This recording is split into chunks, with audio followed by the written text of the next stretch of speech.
Olá, turma, boa noite, tudo bem com vocês? Hoje vamos dar início às nossas aulas de língua portuguesa, módulo 4. Só relembrando que nossas aulas são todas as quartas e sextas-feiras. E a pedido da direção da escola, o grupo de WhatsApp fica fechado e só abre no horário das aulas, ok? Como eu já havia falado no dia da entrega das apostilas, eu vou colocar as aulas no WhatsApp e na plataforma Google Sala de Aula. Assim vocês podem escolher a melhor maneira de acompanhar as aulas. Então, agora vamos para a parte prática. Hoje nós vamos falar de concordância verbal, que é o primeiro assunto da nossa apostila.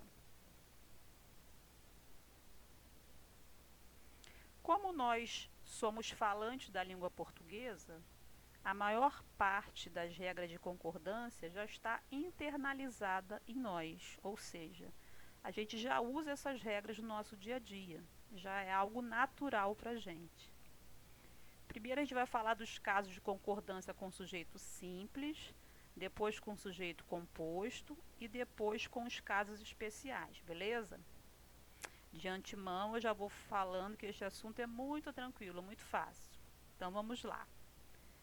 A primeira coisa que a gente precisa relembrar é a diferença entre o sujeito simples e o sujeito composto.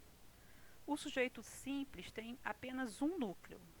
O núcleo, pessoal, para quem não se lembra, é a palavra mais importante do sujeito.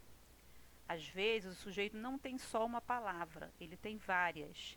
E a gente vai precisar identificar qual é essa palavra mais importante, que vai ser o núcleo do sujeito. Então, vou dar um exemplo para vocês. Os estudantes fizeram a prova. Quem é que fizeram a prova? Os estudantes, né?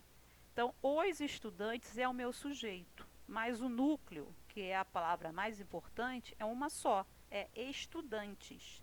Então, se só tem um núcleo, o meu sujeito é simples. Agora, numa outra oração, os estudantes e os professores participaram da excursão.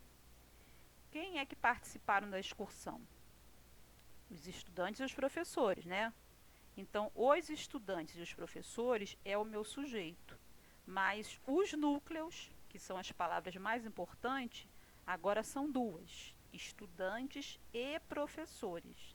Então, se tem dois núcleos, o meu sujeito é composto. Então, a diferença entre sujeito simples e sujeito composto está na quantidade de núcleos. Se tem um núcleo só, sujeito simples. Se tem mais de um núcleo, sujeito composto. Agora vamos aí para a apostila que fala da regra geral. O verbo concorda com o núcleo do sujeito em número e pessoa. O que é isso? É muito fácil. O verbo ele precisa se flexionar. Mas o que é se flexionar, professora?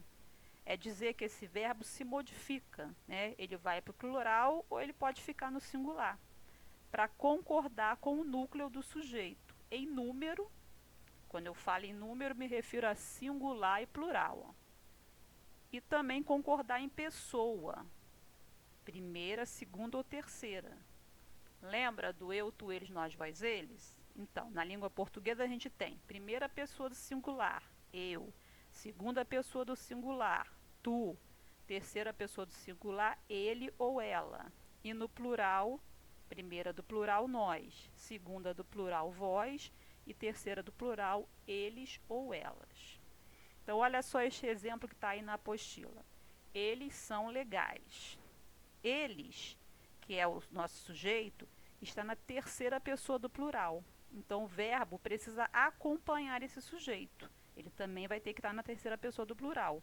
E o verbo ser, na terceira pessoa do plural, do presente, é a forma verbal são. Então, eles são legais. O verbo, a forma verbal são, acompanhou o sujeito que é eles. Vou dar um outro exemplo. Na oração, o estudante fez a prova.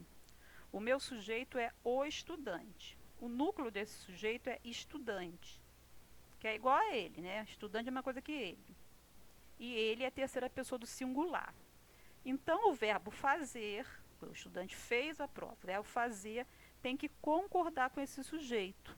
E o verbo fazer na terceira pessoa do singular, no caso aí é pretérito, é o passado, né?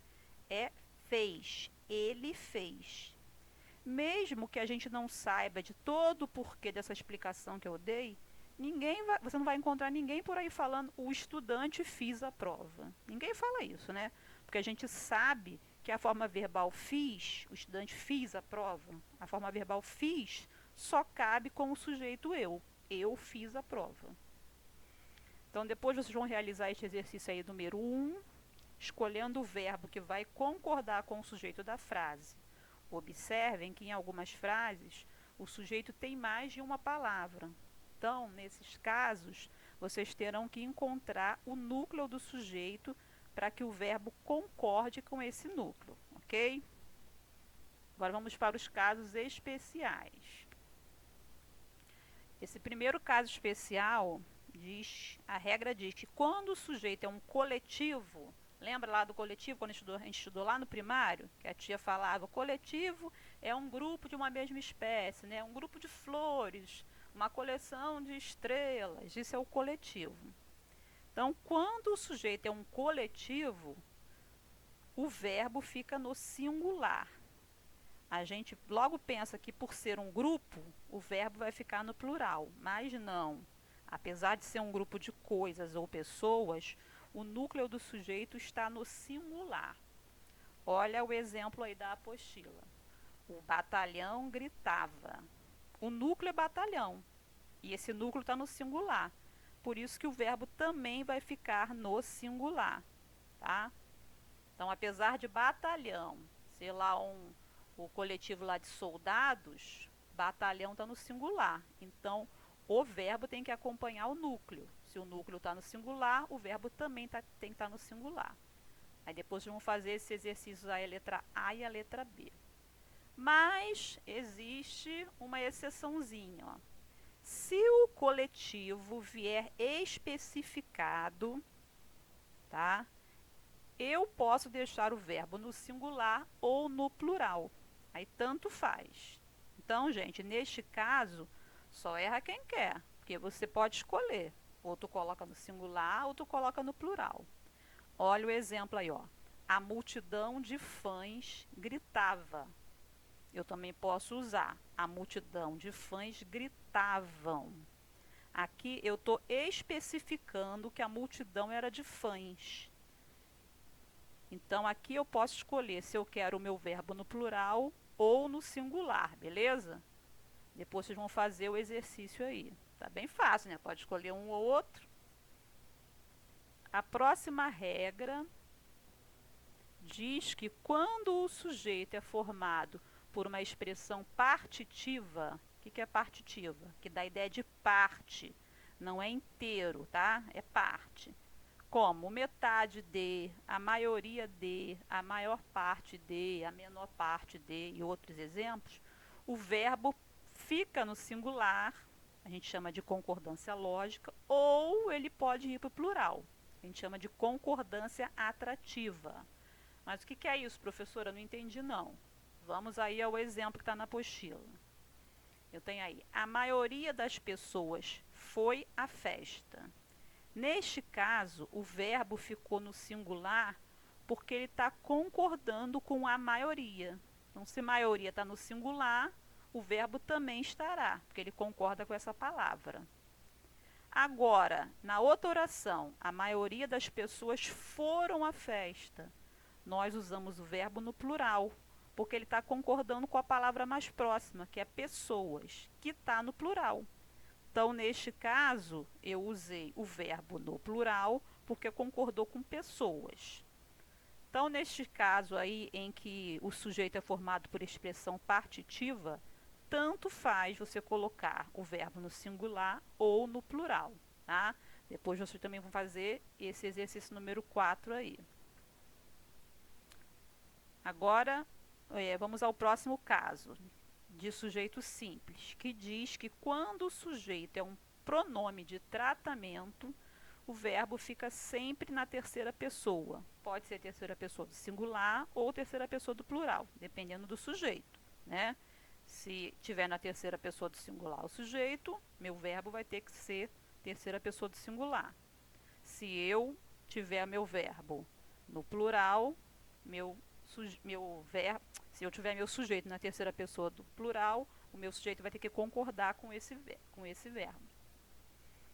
Então, exemplo aí, ó, Vossa Alteza pediu silêncio. Então, Vossa Alteza está no singular, por isso que eu usei pediu na terceira pessoa do singular. Agora, lá no outro exemplo, Vossas Altezas pediram silêncio. Como Vossas Altezas está no plural, o meu verbo concordou com ele e foi para a terceira pessoa do plural. Tem um exercício aí para vocês fazerem também. A próxima regra é um recorde de erro em redação, gente. Por isso a gente precisa prestar bastante atenção. Mas não é difícil não, tá? Quando o sujeito é formado de nomes que só aparecem no plural, o nome tem que aparecer no plural. Se o sujeito não vier precedido de um artigo, o verbo vai ficar no singular. Caso ele venha antecipado de artigo, o verbo vai concordar com o artigo. Então, vamos observar esses exemplos aí da apostila. Estados Unidos não é um nome que a gente usa no plural? Então, Estados Unidos é uma nação poderosa. Por que eu usei Estados Unidos é? Porque o nome dos Estados Unidos está no plural, mas como não tem um determinante antes dele, o verbo tem que ficar no singular. Agora, lá no outro exemplo, os Estados Unidos são a maior potência mundial. Agora a gente tem aí, antes do nome Estados Unidos, a gente tem o artigo os. Por isso que o verbo foi para o plural, porque aí esse verbo passou a concordar com o artigo. Entendeu? Conseguiram entender? Então você só coloca no plural, o verbo no plural, se a palavra vier precedida de um determinante. Então, se antes desse nome no plural vier um artigo, um pronome, aí sim você vai usar o verbo de acordo com o pronome. Olha outro exemplo, ó. Os Andes são cordilheiras magníficas. Andes é um nome que está no plural. Eu só coloquei os Andes são, o verbo no plural, porque ele está concordando com o artigo que está antes dele, que é os. Os Andes são. Agora, se eu não tiver esse artigo, eu não vou colocar o verbo no plural. Andes é uma cordilheira magnífica. Então, aí, Andes é, o verbo ficou no singular, porque antes da palavra Andes, eu não tenho nenhum determinante. Ok? Até aí? A próxima regra diz que quando o sujeito é formado por expressão que indica quantidade aproximada, como cerca de, mais de, menos de, perto de, seguida de um numeral e um substantivo, o verbo concorda com o substantivo.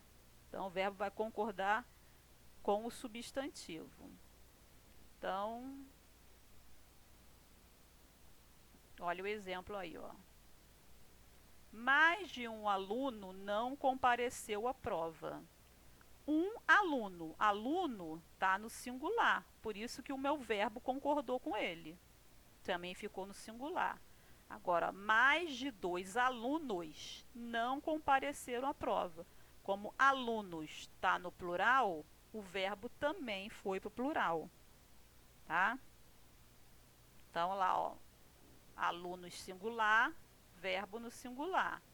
Alunos plural, verbo no plural. Então, vocês vão fazer esse exercício aqui. Vão olhar os substantivos que estão depois do numeral e vão concordar para ver se o verbo vai ficar no plural ou se o verbo vai ficar no singular. E o próximo caso diz que quando o sujeito é formado por uma expressão que indica porcentagem seguida de um substantivo, o verbo pode concordar com o substantivo ou com o numeral. Então, aí você vai poder escolher se você quer concordar com o substantivo ou se você quer concordar com o numeral. Olha o exemplo aí, ó. 25% do orçamento do país deve destinar-se à educação. Aqui eu quero que concorde com o substantivo orçamento. Então, se o orçamento está no singular, meu verbo também vai ter que estar no singular. Ah, professora, mas eu não quero que o meu verbo concorde com o substantivo, não. Eu quero que concorde com o número. Então, 25% do orçamento do país devem destinar-se à educação. Aí o verbo foi para o plural, porque eu estou concordando com 25%, que é um numeral acima de 1, portanto tem que ir para o plural. Tá? Depois vamos fazer esse exercíciozinhos aí. E aí, vocês entenderam essa primeira parte? Eu acho que é bem tranquilo, tá bem tranquilo por enquanto, né? Então a gente chegou ao final dessa primeira aula. A concordância do sujeito composto e os casos especiais a gente vai falar na sexta-feira. Agora vocês vão fazer os exercícios e a gente está aberto, o grupo vai ter aberto para a gente tirar as dúvidas. No final da aula, eu posso colocar o gabarito, se vocês quiserem, ou a gente pode também comentar as questões. Aí vocês depois coloquem aí no grupo o que vocês acham. Vocês preferem que eu coloque já o gabarito, vocês conferirem se acertaram, ou se vocês querem que a gente comente isso, tá? Eu estou à disposição para tirar as dúvidas de todos e até sexta-feira. Um abraço, gente. Até a próxima.